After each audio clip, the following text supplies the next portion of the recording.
Assalamualaikum warahmatullahi wabarakatuh. Halo teman-teman, welcome back dengan Muhammad Hafid Turmana. Kali ini saya akan menjelaskan tentang materi Al-Ariyah. Pengertian Al-Ariyah. Al-Ariyah menurut bahasa yaitu pinjaman. Sedangkan menurut istilah ada beberapa pendapat dari berbagai ulama. Yang pertama, menurut Hanafiyah yaitu pemilikan manfaat secara sia-sia. Kedua, menurut Malikiyah, keuntungan sendiri dalam waktu tertentu dengan tanpa imbalan. Ketiga, menurut Syafi'iyah, Al-Ariyah adalah diperbolehkan mengambil manfaat dari seorang yang membebaskan yang mungkin dapat mengambil keuntungan serta mempertahankan zat dan wujud barang sehingga dapat dikembalikan kepada pemiliknya.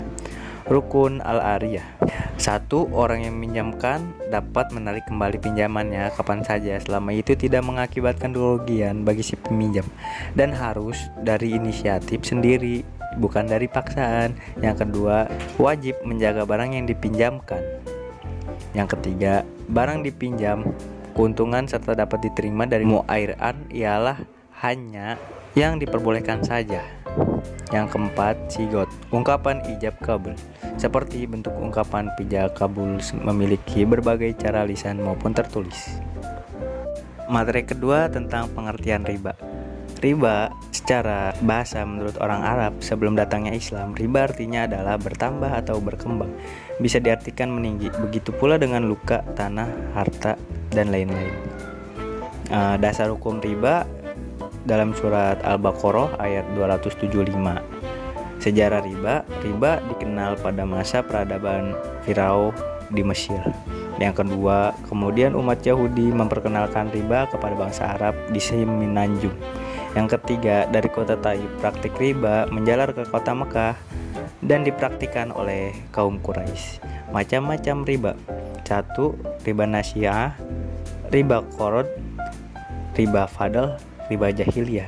Perbedaan pendapat tentang riba. Mazhab Syafi'i, riba adalah tambahan yang disyaratkan dari transaksi bisnis tanpa adanya iwad. Mazhab Syafi'i berpendapat salah satu riba yang dilarang Al-Quran As-Sunnah adalah pertambahan atas harta pokok karena unsur waktu. Yang ketiga, Imam Ahmad bin Hambal, sungguhnya riba itu adalah orang yang memiliki hutang, maka dikatakan kepadanya adalah melunasi atau membayar lebih. Yang keempat, Maliki menjelaskan pengertian riba secara bahasa adalah tambahan. Namun yang dimaksud riba dalam ayat Al-Quran yaitu setiap penambahan yang diambil tanpa adanya suatu transaksi pengganti atau penyimbang yang dibenarkan syariah.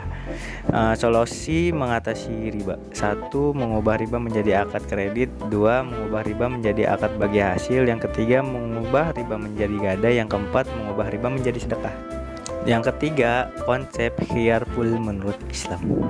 Secara bahasa, khiyar adalah sesuatu yang lebih baik bagi dirinya. Dasar hukumnya, hadis riwayat Al-Bukhari dari Abdul bin Haris, yang artinya dari Abdullah bin Haris berkata, saya mendengar Hakim Hizam R.A. radhiyallahu anhu dari Nabi SAW bersabda, penjual yang membeli boleh melakukan khiyar selama mereka berdua belum berpisah. Apabila mereka berdua benar-benar jelas, maka mereka berdua diberi keberkahan dalam jual beli. Maka apabila mereka berdua berbohong dan merahasiakannya, maka dihapuslah keberkahan jual beli mereka. Hadis riwayat Al-Bukhari. Macam-macam khiyar. Khiyar majlis, khiyar syarat, khiyar aib, khiyar ruqyah, khiyar wasi, khiyar naik, khiyar ta'ikin. Tujuan khiyar adalah membolehkan jual beli yang sesuai dengan hukum Islam yang sesuai dengan ketetapannya. Terjadinya transaksi antara jual dan pembeli saling berhubungan, yaitu adanya khiyar memilih dengan tujuan agar antara penjual dan pembeli tidak terjadi sengketa apabila terjadi masalah dalam transaksi jual beli di kemudian hari. Karena sejatinya jual beli berdasarkan pada suka sama suka dan kerelaan antar penjual dan pembeli. Sekian, wassalamualaikum warahmatullahi wabarakatuh.